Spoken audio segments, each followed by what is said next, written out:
চেয়ারে একপাশে বসে রয়েছি আর সামনের দিকে তাকিয়ে আসছি। কারণটা হলো আজ আমার প্রিয় মানুষটার গায়ে হলো। আমি কি করব বুঝতে পারছি না। সবাইকে গোসল করানো নিয়ে ব্যস্ত, আর এদিকে আমার কলিজাটা ফেটে যাচ্ছে। সবাইকে গোসল করাচ্ছে আর ও আমার দিকে তাকিয়ে আসছে। এদিকে ও চোখ দিয়ে পানি ঝরতেছে। কিছুক্ষণ পর গোসল করানো শেষ হলো, সবাই রুমে চলে গেল আর আমি আমার রুমে চলে আসি। এসে কান্না করতেছি। হঠাৎ আমার মাথায় কারোর হাতের অনুভব পেলাম। তাকে দেখি ফারজান। কি হলো, এমন কান্না করতেছো কেন? ধুর পাগল, কই কান্না করতেছি? আবির, এখনো হাতে একটা দিন সময় আছে, চলো আমরা পালিয়ে যাই। না রে পাগল, তোমার আব্বু আম্মু বিয়ের আয়োজন করেছে, বিয়েটা করে নাও। তুমি বোঝো না কেন, আমি তোমাকে ছাড়া বাঁচতে পারবো না। কিছুদিন পর অবশ্য ঠিক হয়ে যাবে। আবির, এখনো আছে, চলো না অনেক দূরে হারিয়ে যাই।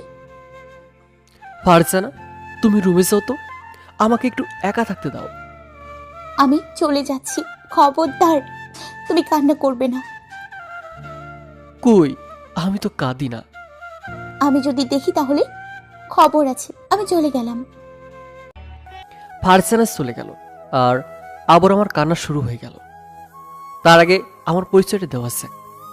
আমি আবির, এবার অনার্স 3য় বর্ষে পড়তেছি। আর এতক্ষণ যার সাথে কথা বলতেছিলাম সে হলো ফারজানা, আমার মামাতো বোন। আসলে আমরা দুজন দুজনকে ভালোবাসি। আমাদের সম্পর্কটা 5 বছরের। যখন ইন্টারে পড়ি সেই সময় থেকে আমাদের সম্পর্ক। আমাদের এই সম্পর্কের কথা কেউ জানে না। কিছুদিন হলো ওকে বিয়ের জন্য চাপ দিতেছে। ও কি করবে বুঝতে পারছিল না। ও মামাকে অনেকবার বলেছে যে ও বিয়ে করবে না, কিন্তু ওর কথা মামা কিছুতেই শুনল না। ওর জন্য একটা ছেলে আনলো। আসলে মামা অনেক রাগী, সবাই তাকে ভয় পায়। আমিও তাকে বলতে পারছি না, কারণ তাকে যে আমিও ভয় পাই, তার জন্য বলতে পারছি না। একা একা শুয়ে আছি। কিছুক্ষণ পর শুনতে পেলাম আম্মুর ডাক। আম্মু, বলো কি বলবে? একা একা শুয়ে আছিস কেন? চল, খেতে যাবি না? না আম্মু, খিদে নেই। তোকে আমি কিছুদিন ধরেই দেখি একা একা মন খারাপ করে বসে থাকিস কেন? কি হয়েছে বাবা তোর? কি হবে আম্মু, কিছু তো হয়নি। চল, খেতে যাবি। তুমি যাও, আমি আসতেছি। কিছুক্ষণ পর সবার সাথে খেতে চলে আসলাম। কিছুক্ষণ পর ফারজান আমাকে খাবার বেড়ে দিল আর কানে কানে বলল, কি হয়েছে তোমার, চেহারাটা এমন লাগছে কেন? কই কিছু না তো। প্লিজ আবির, কান্না করো না, আমার অনেক কষ্ট লাগতেছে, বিশ্বাস করো। আমি আবিরকে খাবার বেড়ে দিয়ে রুমে চলে আসি। এসে ভাবতেছি আমি এখন কি করব।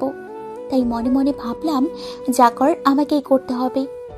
ওকে যদি আমি না পাই তাহলে তাহলে আর কারোর ঘরে যাব না। তাই যা করতে হবে কালকের ভেতরেই করতে হবে। এসব আমি একা একা ভাবছি। কিছুক্ষণ পর আমি ছাদে চলে আসি। এসে দেখি আমি সিগারেট খাচ্ছে। আমি ওর কথা শুনে সিগারেটটা বাইরে ফেলে দিলাম আর বলতে লাগলাম, কই কি? সিগারেট খাচ্ছ কেন তুমি? এমনি ভালো লাগতেছিল না, তাই খেয়েছি। শুধু তোমারই খারাপ লাগে, আমার খারাপ লাগে না? তবু আমি কিছু করতেছি না। আমি তো হাসি খুশি আছি। আমি তো হাসি খুশি থাকি। আবির, আমি কি আব্বুকে সবকিছু বলবো? না, বলো না প্লিজ। মামা বিয়ের জন্য অনেক আশা করেছি। তাহলে আমি বাঁচবো কিভাবে বলো? আমি তো তোমাকে ছাড়া অন্য কিছুই ভাবতে পারছি না। আমাকে নিয়ে এখন আর ভাবা লাগবে না, এখন স্বামীকে নিয়ে ভাবো।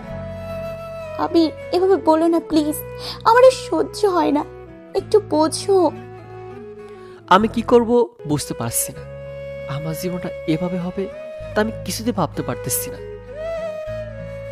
আবির, চুপ হয়ে না থেকে তুমি একটা কিছু করো। আমি কি করব বলো, আমার মাথায় কিছু আসতেছে না। আবির, আমাকে একটু জড়িয়ে ধরবা? হয়তো এটা তোমার কাছে আমার সবচেয়ে বড় উপহার। আমি গিয়ে ফারজানাকে জড়িয়ে ধরলাম, ও আমাকে জড়িয়ে ধরলো। তোমাকে নিয়ে কত আশা করেছিলাম, বাট সেগুলো আর পূরণ হলো না। ভেবেছিলাম সারা জীবন দুজনে একসাথে থাকবো, বাট আমার স্বপ্নগুলো আর পূরণ হলো না। হতে হতে শেষ হয়ে গেল সব আশা। এই পাগলি, কাঁদতেছ কেন? আমি তো কাঁদতেছি না। এই কান্না হয়তো আমার সারা জীবনের সঙ্গী। জানি না এটা কবে শেষ হবে। দেখো, তুমি অনেক সুখী হতে পারবা। আমার সুখ চাই না, আমি শুধু তোমাকেই চাই। চলো না আবির, আমরা পালিয়ে বিয়ে করি। আমি পারবো না। তুমি হয়তো পালিয়ে যাবে, তাতে কি আমরা সুখী হতে পারবো বলো? তোমার আর কিছুই লাগবে না, যা কর আমিই করব। এটা বলে ফারজানা কাঁদতে কাঁদতে ছাদ থেকে নেমে গেল। আসলে ও আমার থেকে বেশি ভালোবাসে। আমি ছাদ থেকে নেমে গেলাম। আমি আমার রুমে চলে গেলাম, এসে শুয়ে পড়লাম, তারপর ঘুমিয়ে পড়লাম। হঠাৎ কাউটাকে আমার ঘুম ভেঙে গেল। তাকে দেখি মামা আমাকে ডাকতেছে। হ্যাঁ মামা, বলেন। আবির, কালকে তো ফারজানার বিয়ে, তাই আমি সব দায়িত্ব তোকে দিলাম। কালকে তো আমি বাড়ি যেতে চাইছিলাম। কি বলো সব? মার খাবি, কোনোখানে যাবি না, ওকে? আর আমি যেটা বলছি সেটাই করবি। ঠিক আছে। আচ্ছা, আমি এখন গেলাম। কিছুক্ষণ পর মামা চলে গেল। আর আমি ভাবতেছি যে যতটা কষ্ট পর তা কালকেই পাবো। কালকেই আমার জীবনটা অন্ধকার হয়ে যাবে। এগুলা ভাবতে ভাবতে আমি ঘুমিয়ে পড়লাম। রাত তখন 10টা। দেখতে পেলাম আমার রুমে ফারজানা। আবির, উঠে খেয়ে নাও। খাবো না। হঠাৎ তুমি আমার রুমে? কেন আসতে পারি না? হুম, পারো। মন খারাপ তোমার? না তো, কই মন খারাপ? আমার মন তো ভালোই আছে। আবির শোনো, তোমাকে আজকে কিছু কথা বলবো, মনোযোগ দিয়ে শুনবে। কি কথা বলো? কোনো সময় মন খারাপ করবে না, সব সময় নিজের খেয়াল রাখবে। যখনই আমাকে মনে পড়বে তখন আমার ছবি দেখবা। ফারজানা, এভাবে বলো না প্লিজ, আমার অনেক কষ্ট হয়। আচ্ছা ঠিক আছে আবির, আজকে আমরা পারি না সারা রাত গল্প করতে? কেউ কিছু মনে করতে পারে। প্লিজ, আজকে আমি তোমার সাথে সারা রাত গল্প করতে চাই। না করো না, আজকে আমাদের শেষ গল্প। ঠিক আছে। দুজনে গল্প করা শুরু করে দিলাম। হয়তো আমার জীবনে এটাই শেষ গল্প, জানি না ওর সাথে হয়তো আর কথা হবে না। আমাদের ভালোবাসাটা যে এভাবে পূর্ণতা পাবে না, তা আমি জীবনেও কল্পনা করতে পারিনি। দুজনে কথা বলতেছি আর আবিরের চোখ বেয়ে পানি পড়ছে। এই, কাঁদছো কেন? আগে বলো, তুমি কান্না করতেছো কেন? ওই কান্না করি। আচ্ছা আবির, এখন যাই, অনেক রাত হয়ে গেছে। শেষবারের মতো আবার আমাকে একটু শক্ত করে জড়িয়ে ধরবা? তুমি এখন যাও। ধরো না একটু জড়িয়ে। আমি ওর কাছে চলে গেলাম। আবির আমার কাছে আসার সাথে সাথে আমি ওকে শক্ত করে জড়িয়ে ধরেছি আর ওর কপালে একটা চুমু খেয়েছি। হয়তো এটা শেষ জড়িয়ে ধরা। কিছুক্ষণ পর ওকে ছেড়ে দিলাম আর বললাম, নিজের খেয়াল রেখো। আচ্ছা, যাও। ফারজানা কাঁদতে কাঁদতে চলে গেল। তাই ভাবলাম কালকে সব কাজ শেষ করে বাড়িতে চলে যাব। আমি শুয়ে পড়লাম। আমার কিছুতেই ঘুম আসতেছে না। কি যে করবো বুঝতে পারছি না। আমি আবার ঘুমিয়ে পড়লাম। সকালে উঠে সব কাজ শেষ করে আমি আমাদের বাড়ি চলে আসি।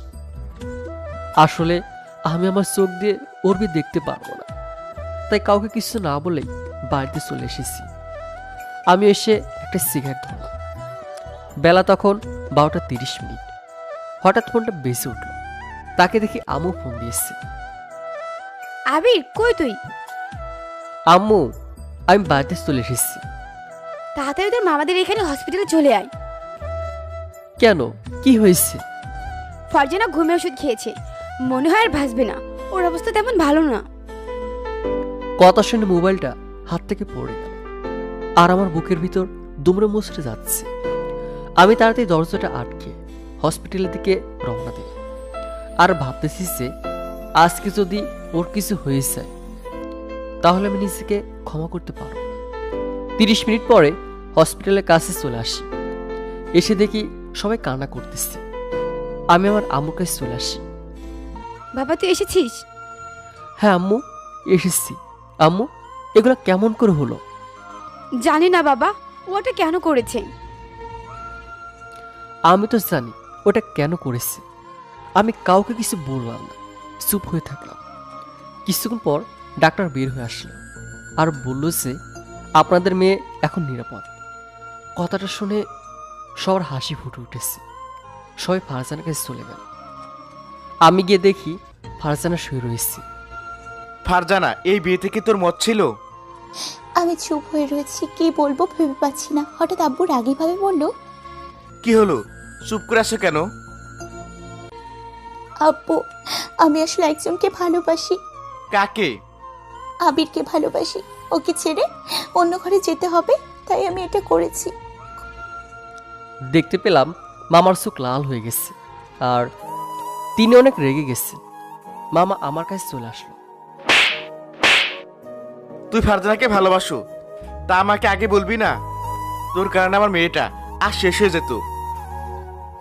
আমি গেলে হাত দিয়ে বললাম, আমি অনেক ভয় পেয়ে গেছিলাম যদি এটা না মানতেন, তাই বলিনি। দেখতে পেলাম মামা আম্মুর কাছে চলে গেল। আপু, আমি আমার মেয়েকে তোর হাতে তুলে দিতে চাই, এতে কি তুই রাজি আছিস? রাজি হবে না কেন? আমি তো এক পায়ে রাজি। আমি ভাবছিলাম এটা, কিন্তু আমি বলার আগেই তো তুই বিয়ে ঠিক করেছিস তোর মেয়ের। কথাটা শুনে আমি অনেক খুশি হয়ে যাই, তাই আমি আবিরকে গিয়ে জোরে জড়িয়ে ধরলাম। আরে ওটা কি করতেছো? সবাই তো ওখানে। থাকলে থাকবে। কিছুক্ষণ পর সবাই একটা হাসি দিয়ে রুম থেকে বের হয়ে গেল। ও সোনা, এখন ছাড়ো না, তুমি তো অনেক অসুস্থ। আমি এখন সুস্থ হয়ে গেছি, তোমাকে আমি সারা জীবনের জন্য পেয়েছি তাই। আমিও ফারজানাকে জড়িয়ে ধরলাম। 2 দিন পর ফারজানাকে নিয়ে বাড়িতে গেলাম। তারপর দিন ওকে বিয়ে করে নিলাম। এখন আমরা খুব সুখে আছি। ভিডিওটি ভালো লাগলে লাইক এবং কমেন্ট করবেন। আর নিয়মিত ভালোবাসার গল্প পেতে অবশ্যই মনের কথা চ্যানেলটিকে সাবস্ক্রাইব করে পাশে থাকা বেল আইকনটি বাজিয়ে দিন।